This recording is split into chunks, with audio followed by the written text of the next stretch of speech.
বিসমিল্লাহির রহমানির রহিম।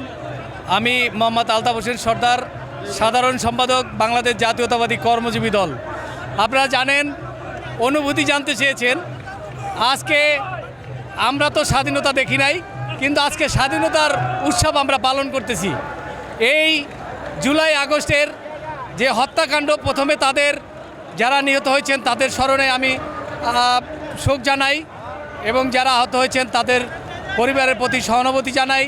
এবং আজকের এই বাংলাদেশের মানুষ এই যে একটি উৎসব মুখর পরিবেশে এই বাংলাদেশ জাতীয়তাবাদী দল, এই যে জাতীয়তাবাদী কর্মজীবী দল, সারা বাংলাদেশের মানুষ আজকে এই উদযাপনটি পালন করতেছে।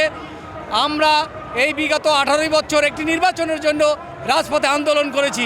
সেই নির্বাচন তারা আমাদের করতে দেয় নাই, একতরফা নির্বাচন করে তারা বাকশাল কায়েম করেছিল। আজকে মানুষ সেই বাকশালকে পরাজিত করে বাংলাদেশ থেকে পালিয়ে যেতে বাধ্য হয়েছে এই হায়না শেখ হাসিনার আওয়ামী লীগের দল। আজকে আমরা সেই উৎসব পালন করতেছি। যারা এখানে উপস্থিত হয়েছেন, লক্ষ লক্ষ লোক এখানে উপস্থিত হয়েছেন আজকে পল্টনে এই বিজয় র্যালিতে। আমরা অভিনন্দন জানাই বাংলাদেশের জনগণকে, জনাব ডক্টর মহোদয় ইউনূস মহোদয়কে, যে উনি নির্বাচনের একটি ঘোষণা দিয়েছেন। আমরা নির্বাচনমুখী, আনন্দমুখী। আমরা নির্বাচন করে মানুষের মাঝে একটা ভোটের অধিকার ফিরিয়ে দিতে চাই, আমরা ভোট দিতে চাই। এই আজকে এটাই হোক আমাদের অনুভূতি।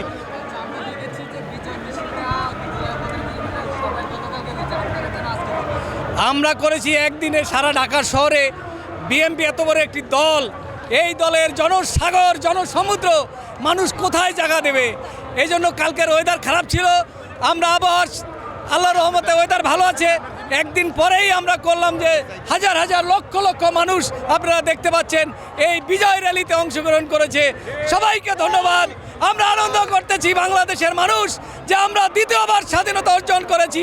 এই হায়না পরাজিত করেছে, এই হায়নারা পালিয়ে যেতে বাধ্য হয়েছে। ইনশাআল্লাহ নির্বাচন হবে, ভোট দিব, জাতীয়তাবাদী দল ক্ষমতা আসবে, তারেক রহমান দেশের প্রধানমন্ত্রীর দায়িত্ব নেবে ইনশাআল্লাহ।